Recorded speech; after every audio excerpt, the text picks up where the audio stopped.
Welcome to the Neighborhood Law Center. I'm your host, Melvin Burris, and our guest today is Delegate David Toscano, who is the Democratic leader from the 57th District. Welcome. Great to be here. Okay. Now let's talk about what our topic is going to be, which is the 2018 elections and beyond. And you could give us a take on the 2018 midterm elections, which was very exciting. Well, it's been an exciting 6 months leading up to these elections, and I think Virginia Democrats have to be very, very excited about the results. In Virginia, we flipped 3 seats that were Republican to Democratic hands. Those 3 seats were in the Virginia Beach area, in the Richmond suburb area, and in Northern Virginia. They're all won by women, which is really interesting. And now the congressional delegation from Virginia is 7 Democrats and 4 Republicans. And that's very different than before. The other thing is, if you look at the total votes counted in Virginia, the Democrats outperformed the Republicans very dramatically, even though you have a lot of parts of the state that are still very, very red. The Democratic vote is increasing in Virginia, and that's really good news for Democrats. Beyond that, this year was the congressional year, and that means that we don't have state elections this year. We always run on the odd year, so the elections for the state representatives, the delegates, will come next year in 2019. Okay, so before you go on, let's take a look at that red map you just referred to, so the audience can see what you're up against. The red is tell us what the red is. The red are the Republican votes in the counties and cities of Virginia, and the blue, of course, are the Democratic votes where the Democrats have control of the county or the city in Virginia. And we want to say this is 2017. Right. Before and 2017. There's one little blue dot right in the middle, and that's Charlottesville, Albemarle. And that was interesting, too, because Leslie Coburn, who was the Democratic candidate for Congress in this area, who lost and ran a terrific race and did better than anyone has done in that district in a long time for Democrats, she won 82% of the vote in Charlottesville, and she won 64% of the vote in Albemarle County. This shows those are very strong Democratic areas now, especially Charlottesville, that had a turnout comparable to the 2016 presidential election. That means people were really motivated to come out and vote in this election in our area. Well, it looks like for that, she ran on the 5th district. Yes. Congressional district. Seems like for her, or well, not for her, but in general, that district needs to be cut in half. It's too big for one person to campaign in and do a great job. It runs from the southern part of Charlotte, from Virginia, all the way up to the northern part of Virginia, and that's a lot of miles. And as we saw before, it's all red, except for Albemarle and Charlottesville. That's right, and I think Danville turned out a pretty good Democratic vote this time too. But it is true. It's a huge district, and you know, it's ironic because in and around the D.C. suburbs, you have much more compact districts. The rules are that you have to have districts of the same population. So our district, which is bigger than the state of New Jersey, has the same population as someone like Don Byers' district, which is located in the Northern Virginia suburbs. But it may be, you know, less than 30 square miles. It's just not that big. It has the same number of people because of the density. Right. So let's go ahead and talk about, you talked about the midterm elections. What I'm interested in is, what is your strategy for taking 2 more seats, at least 2 more seats in the House of Delegates this year? Well, as you know, the House is composed of 100 members. Right. And until 2017, the Democratic composition was about 34 out of the 100, even though the Democratic vote statewide was about 50-50. The only way you can explain that is through redistricting, where the Republicans have drawn lines to disadvantage the Democrats. Now, we knew those lines were drawn 10 years ago, and we knew the demographics would change, and we knew that at some point we would become very competitive and be able to make a move on the majority.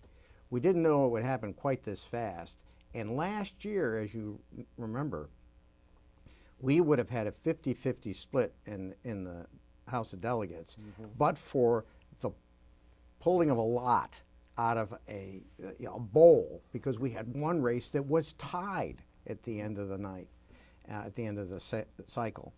We lost that coin flip, shall we say, and with that, our numbers are now 49 Democrats and 51 Republicans. So what happens next year? Well, next year, we have to defend the seats we won, but beyond that, there are 6 seats where Ralph Northam, the Democratic governor, won the vote in that district that are held by Republicans. You have to look first at those 6 seats because we know there's a Democratic vote there. There are about 10 or 11 seats where Tim Kaine this year won the Democratic vote in those districts. So we're going to look at those districts. And then plus we have this court case out there where the court might redraw some of the districts in and around Richmond and Hampton Roads. And that may give us some more opportunities. So we have a lot of opportunities to take control of the House next year if we work hard and put the resources behind really good candidates. Okay. Your message was, your message is health care, pre-existing health care, let's not do away with it, was on a national Democratic, and I guess they're going to use it statewide also. But we're seeing that's not playing to a lot of folks down in the southern part of the state. What is your message going to be to draw some of those Republicans over to the Democratic side, or bring some of those Democrats out that have not been voting? Right. Well, there are 2 different issues, the bringing them out and getting them to come over to our side. You know, Tim Kaine, I love to hear him talk about the significance of Medicaid expansion. Because if you look at what we did in the last General Assembly session, where we passed a bill that allows 400,000 Virginians to get access to health care that they never would have had. Many of those people live in the reddest parts of Virginia. And Democrats could very easily say, well, you know, they've never voted for us. They may never vote for us. Why should we care about expanding Medicaid? But our view has always been, look, we're a Commonwealth. We ought to try to help everybody in the Commonwealth. And Medicaid expansion is going to help a lot of people, whether they're in red districts or blue districts, whether they vote Democratic or Republican. We're out to help people. And so we're going to do those things even if they never vote Democratic. Now, that being said, I think people realize that Democrats are really trying hard to help people improve their lives. Healthcare is part of it, but investment and education are a part of it. You know, we have never really recovered from the recession of 2008 in terms of our investments in education. Those investments in education, especially in the redder parts of the state, which tend to be a little poorer, will really help youngsters being able to improve their lives. Our investments in workforce development, so that we can create credentialing opportunities so that people who don't go on to college can get a credential that allows them to get a good job that pays a living wage. Those opportunities are in many red parts of Virginia. So we're trying to help folks across the board, independent of their political views. Okay, you mentioned education. What about preschool? Is that a priority this year moving forward with the Democrats of increasing the appropriation for funds for pre-care, preschool? Well, I think it's fair to say that usually the top priority for Democrats has been education, and in education at all levels. We focus a lot on K-12, but in preschool, that's the time you really have an opportunity to shape a child's mind and give them a leg up on things, so that when they come to kindergarten, you know, they're ready to learn. And kids can get way behind really fast. So we're going to try to invest more in pre-K education. And then we're also going to do more on the university side and the community college side, because that's where we take the talent that's coming from all our previous investments and we mold it into something where people are going to be able to get a really good job or become the scientists of the future that discovers a cure for cancer, or is the IT specialist that helps drive this economy. Those are the things we have to do, and it all starts with education. Okay, so your priorities going into the next session is education. What are some of your other priorities, or some of your other things that you want to see get done or passed this year? Well, I think in the healthcare arena, we do have to do some things to really reduce the costs of healthcare for people who are not involved in the Medicaid system, or maybe just simply buying healthcare on the exchanges, or they have their own private healthcare plan. In Charlottesville, as you know, recently, some of the highest rates in healthcare have come to be. And in this year, they've dropped a little bit, but we have to try to figure out if there are ways that we can make them drop more. You know, maybe it's some transparency in terms of just giving the cost for what certain services are. Maybe it's some transparency in terms of drug pricing. Maybe there's some way we can provide an additional level of insurance coverage that's not available through the federal system. But we have to do some things to sort of bend that cost curve for healthcare. You know, in point of fact, we're all getting older. We're all needing a little more healthcare. So there's no going away from this. I mean, unless you want to start saying to people, you got to fend for yourself. But I don't think people believe we ought to all fend for ourselves. We need to do what we can to provide some limited assistance to people who need it. Okay. Well, let's talk about the internet now. As you know, they're collecting sales tax on the internet from Virginians, but yet the legislation, or Virginia, the Commonwealth, has not devised a plan on how to do this. And that's, as you mentioned earlier, that's a tremendous amount of revenue that can come back to the state. Could you kind of expound on that for us a little? Sure. Well, you know, when the internet was just getting going, everybody said, well, let's give them some leeway here. And as a result, the internet and the companies that trade on the internet, many of which are really large operations, Amazon, Walmart, I mean, Costco, huge operations. For the mom and pop retail store or your small scale retail on Main Street, when you have a big competitor coming in and they can basically undercut your price by 5% simply because they don't collect sales tax, that creates a very big competitive disadvantage for the mom and pop. So there are two reasons why we ought to tax internet sales. One is to help level the playing field, but two is it's a source of revenue for Virginians as a whole. We're not sure exactly how much, could be $200 million, not sure. But if we put it in place, we'll bring some more revenue in the state, and I think we'll help level the playing field a little bit for Virginia businesses. Okay. Do you see that as a priority, or is just that somebody has to come up with a bill? Well, I think there will be a bill. It may come out of the governor's office, and I think that I think you get some broad cross-section of support, some bipartisan support. Now, there are some that would say we'd never want to raise a tax. But remember, when you go into a retail store, you're paying a tax, you're paying a sales tax.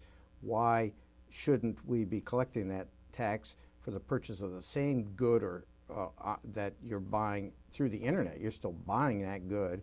It's being essentially consumed in Virginia. And why not treat it the same way as any other good you purchase in Virginia? The other side of it, they're collecting it. What are they doing with it?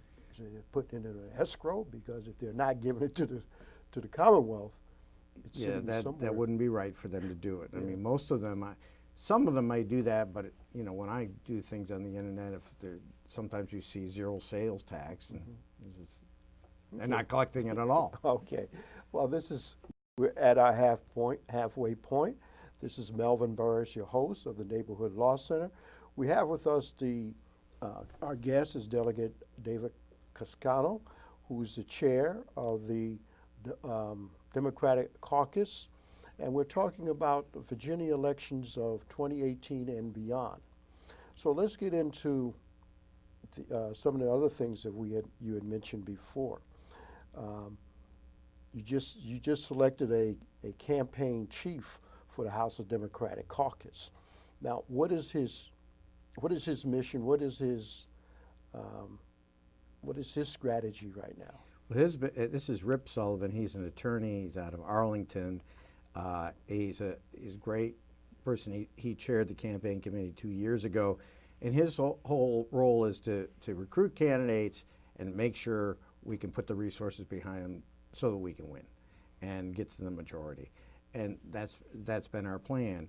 At the same time, I'll probably be up for re-election in this district. For people who don't know, the 57th is all of the city of Charlottesville and a large part of Albemarle County. In fact, I have more voters in Albemarle County than any other delegate.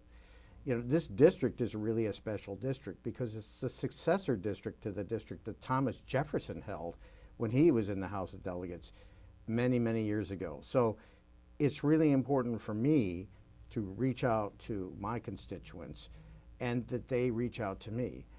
We're going to be doing some surveys that people can check out on our website, davidtoscano.com. We'll probably have a mail survey that solicits people's opinions about various issues that we're facing. You can always call my office. It's very easy to get to, 220-1660.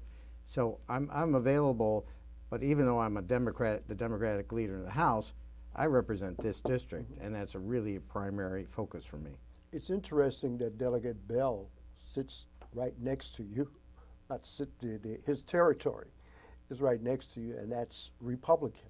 Right. So what is his district, and how does it relate to yours? His district is to the northern part of Albemarle and then moves up to Greene, and it kind of crosses over to Rockingham County.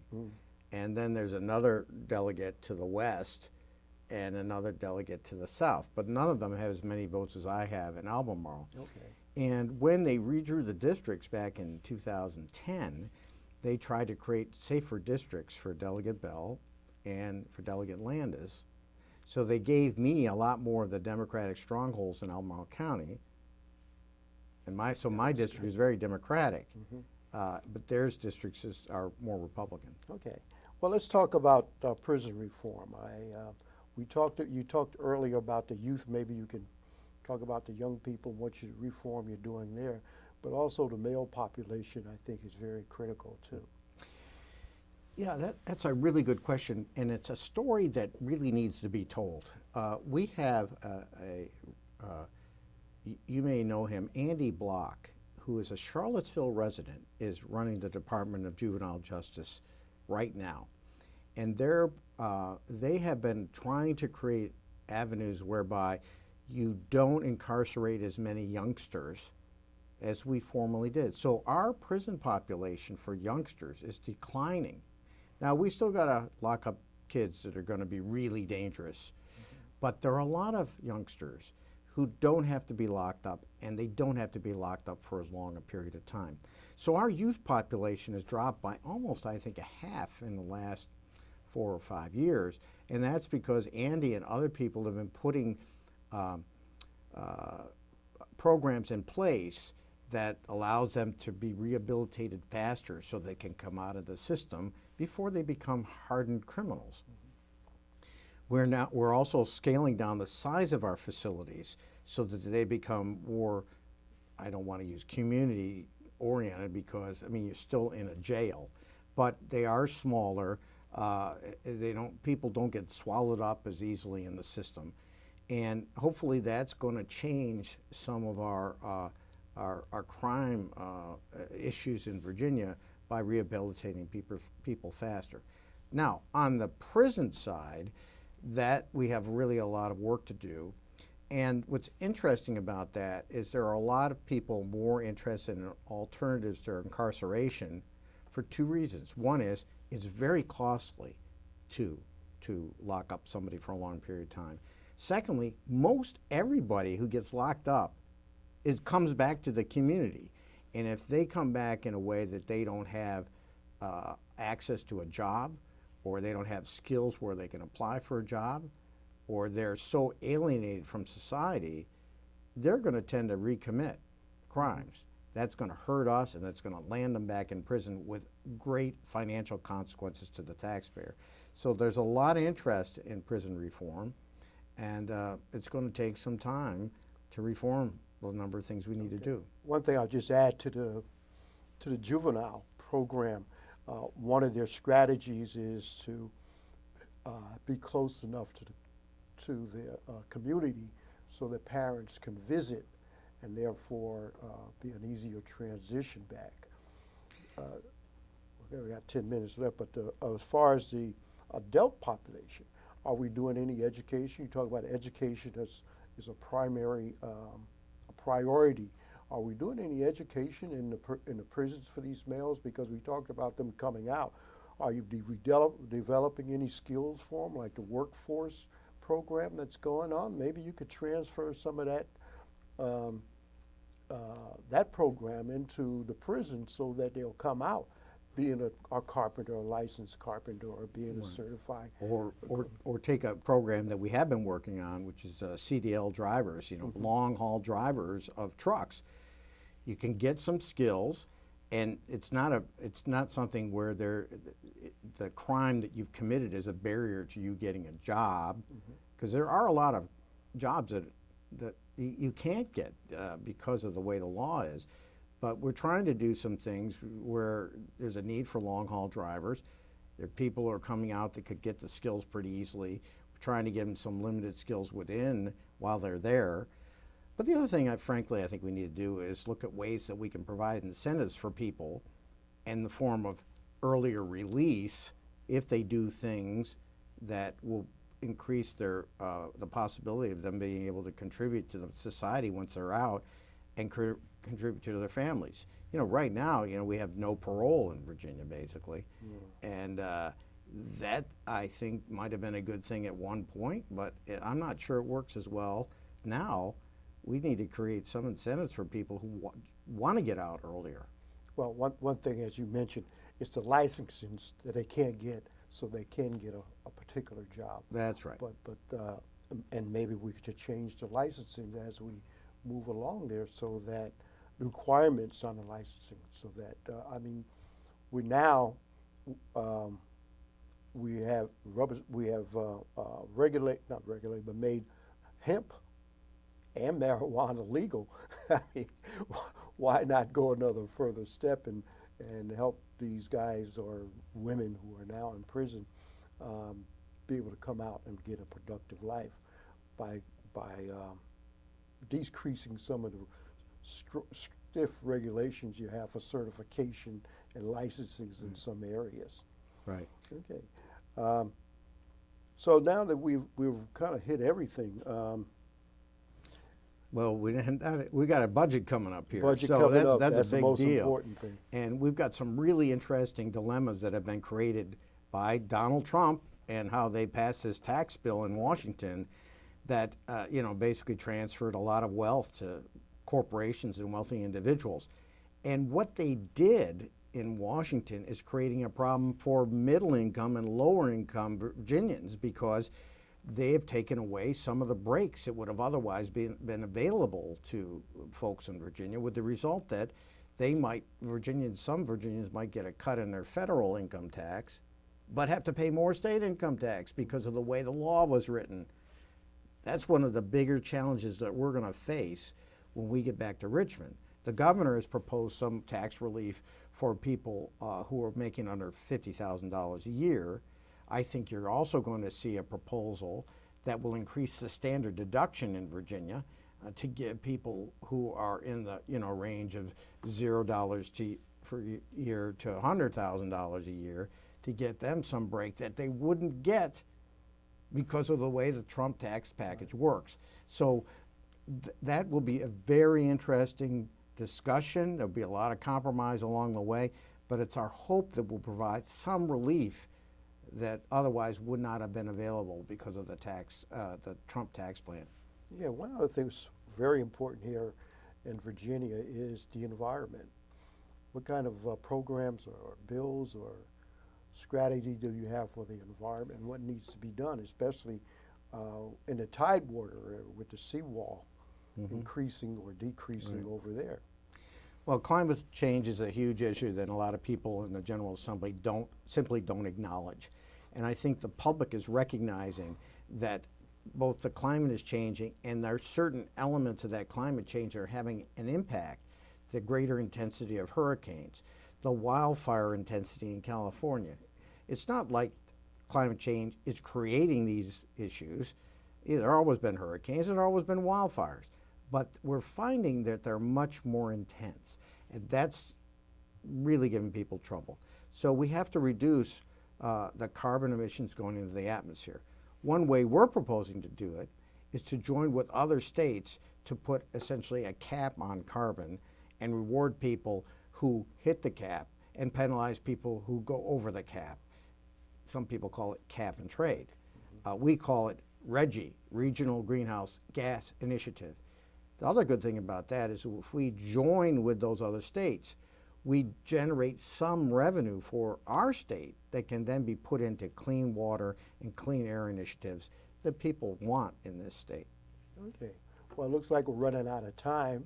I'm going to let you wrap it up with what you would like to leave with our audience today. We've got about a minute or two left. Yeah, I mean, the most important thing about my job is to be able to hear what people are thinking in our community. Without that, I'm lost. I've been doing this now 13 years and been in public service for 25 years. And the biggest thing I've learned is to listen to people. But if I'm not able to reach out to them, they need to feel free to reach out to me, because otherwise I can't do my job, which is to represent the people of this area and the people of the state. Okay. Well, thank you, Delegate. We appreciate you coming on the program. Thank you. Okay. Again, this is Melvin Burris, host of the Neighborhood Law Center. We had with us today Delegate David Toscano. Go ahead. It's all right, Toscano. You just hold your fingers on Toscano. Okay. Who's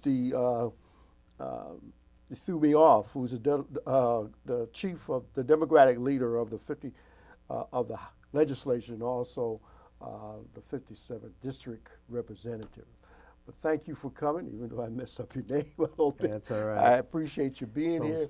Remember, you can see the Neighborhood Law Center on neighborhoodlawcenter.com, and you can also tune in onto the cable, Charlottesville Public Access TV cable, channel 13 at 10 p.m. on Mondays. And also you can see it on YouTube. Just click in Neighborhood Law Center and we'll pop up. Okay?